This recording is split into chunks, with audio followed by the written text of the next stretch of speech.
O Frank vem fazendo criações e evoluindo sua tecnologia desde a sua infância. Tudo isso para prepará-lo para o momento atual, para a sua maior criação e evolução, com uma das novas e mais terríveis tecnologias encontrada em Elbaf.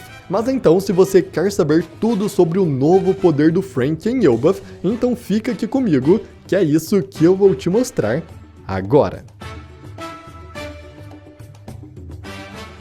Quando Luffy saiu ao mar pela primeira vez, ele tinha apenas um pequeno bote sem nada de especial, mas logo esse bote foi substituído pelo Going Merry, que mais tarde deu lugar ao Toussaint Sunny, o navio atual do Chapéu de Palha.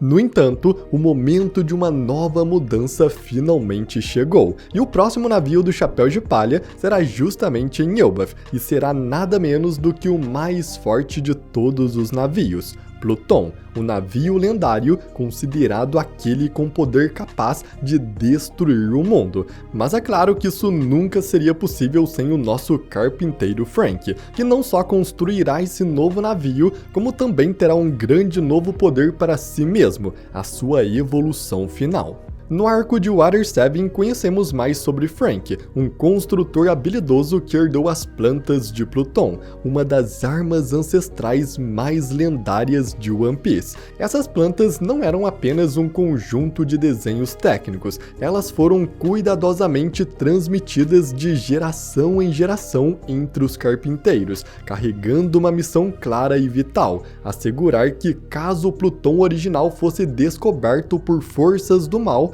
uma nova versão pudesse ser criada para enfrentá-lo e equilibrar assim a balança do poder. Por isso, há uma forte possibilidade de que o Toussaint Sunny, o navio atual do Chapéu de Palha, construído pelo Frank com a madeira resistente da árvore Adão, esteja predestinado a se transformar nesse novo Pluton, alcançando o que seria sua forma definitiva e mais impressionante.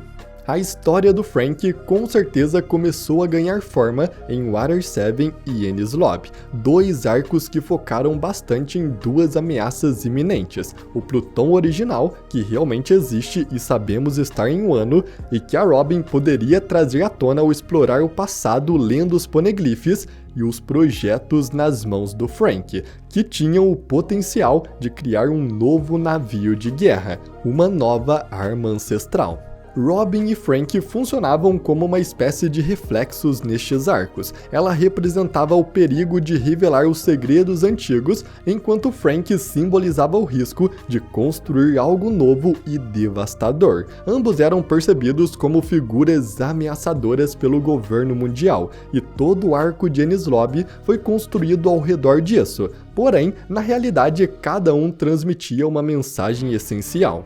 Robin demonstrava que buscar o passado não é algo negativo e nem sempre é perigoso, tudo dependia do que a pessoa faria com esse conhecimento, enquanto Frank reforçava que fabricar armas não é em si um ato maligno, o que define tudo é a forma como as armas criadas são usadas, e até mesmo Pluton, a mais temida das armas, poderia ser usada para proteger ao invés de aniquilar.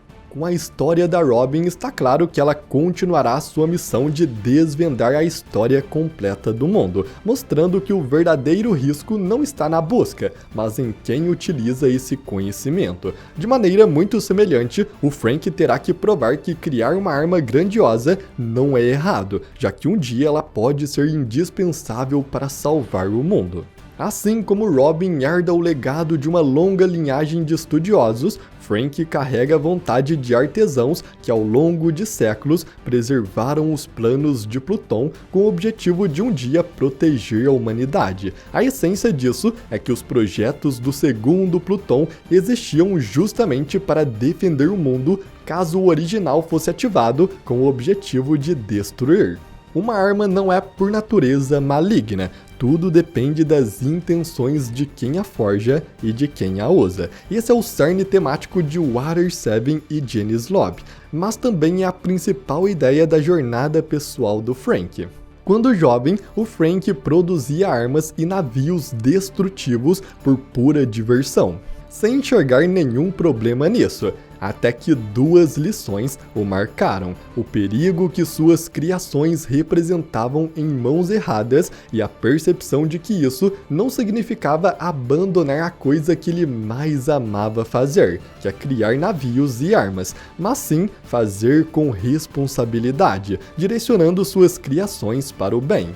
E as plantas de Pluton eram um símbolo máximo e final disso. A arma mais letal estava sob o seu domínio, mas a sua existência não era a questão. O que realmente importava eram as decisões do Frank, que o levariam a construí-la. Esta é a narrativa completa do Frank, desde os embates da sua infância até o potencial de erguer o navio de guerra definitivo depois de adulto. Porém, um evento em Water 7 interrompeu esse caminho. Ele optou por incinerar as plantas de Pluton. Foi uma escolha que impactou o destino do mundo, já que sem esses projetos, ninguém mais poderia criar um contra Pluton caso o original emergisse e fosse usado para o mal. Mas ainda assim, Frank fez uma aposta ousada em si mesmo, confiando que ele seria o único a deter esse conhecimento. Queimar as plantas de Pluton com certeza não as eliminou, elas permanecem vivas na memória do Frank, fora do alcance de outras pessoas. Não há dúvida de que ele gravou cada uma das plantas em sua mente. Frank é um mestre da construção naval, com feitos tão extraordinários que memorizar um projeto é algo muito simples diante de tudo que ele já fez. Então, destruir a planta foi um gesto de confiança em sua capacidade de ser o único a assumir essa responsabilidade. Isso, claro, marcou um ponto importante no seu desenvolvimento, mas ainda não foi o fechamento de seu arco de personagem em One Piece. Sua verdadeira história sempre foi sobre o dever de criar uma arma imensa e o propósito que a guia. Em Water 7 ele não chegou a forjar esta arma e lidar com suas implicações, já que a trama da história sobre as armas ancestrais ainda estava em seus estágios iniciais e não era o momento certo para uma arma dessas tão poderosa aparecer. Mas agora, finalmente estamos nos aproximando do momento em que Pluton será necessário. E sabemos que o arco do Frank exige um desfecho. Ele deve completar o ciclo de sua juventude, construindo o navio de guerra supremo. Não para criar destruição, mas com a maturidade de usá-lo para o progresso do mundo. E criar uma arma ancestral não significa gerar o caos, mas sim oferecer força para a mudança do mundo. Embora Frank tenha construído Toussaint Sunny no fim de Enies Lobby com vários recursos interessantes e até um certo poder ofensivo, o navio ainda não é visto como uma arma imbatível. Isso nos é mostrado principalmente no modo que os Chapéus de Palha o usa. Os Chapéus de Palha frequentemente o utilizam para escapar de perigos, nunca como um navio de combate dominante, o que indica que o Sunny não é o ponto final do arco do Frank, sobre criar algo verdadeiramente poderoso. Esse capítulo de sua história ainda está por vir. E pela lógica da narrativa, Elbaf surge como o ápice desta longa saga de Pluton, onde o Sunny finalmente se transformará em uma arma ancestral. Os planos de Pluton foram preservados por gerações para o caso do original, em um ano, ser descoberto e usado para o mal, permitindo a criação de um novo para enfrentá-lo. E parece que esta hora em que Pluton será usado para o mal finalmente está chegando, com Caribou, que conhece a localização de Pluton em um ano, se juntando à Barba Negra. Tite com certeza já está ciente desta arma e não deixará isso passar. Ele é o maior vilão pirata do Chapéu de Palha. Os piratas do Barba Negra encontrando Pluton é o evento previsto em Enies Lobby. Um novo Pluton seria essencial se o original caísse em mãos erradas. É por isso que os Chapéus de Palha estão em Elbaf. O Oda posicionou eles exatamente onde Pluton pode ser recriado, junto com a árvore Adão, a madeira mais resistente, já usada no Sunny e agora disponível para sua evolução final. Eles retornaram ao local de origem do navio, o único ponto com os materiais necessários para fortalecê-lo e aprimorá-lo uma última vez. Mas é óbvio que não é só isso, porque é só em Elbaf que Frank pode estudar a tecnologia antiga usada para criar as armas ancestrais inicialmente. No capítulo 1144, Frank encontra uma instalação que mais parece um robô antigo na floresta de Elbaf, o que é muito estranho, afinal aquela instalação era muito avançada tecnologicamente, ainda mais para estar em Elbaf, o reino dos guerreiros gigantes, que não dão tanta importância para a ciência e tecnologia. Mas, de acordo com Vegapunk Lilith, aquele local tem pelo menos 3.000 anos, o que nos revela que é uma instalação de uma tecnologia muito antiga, uma tecnologia ancestral.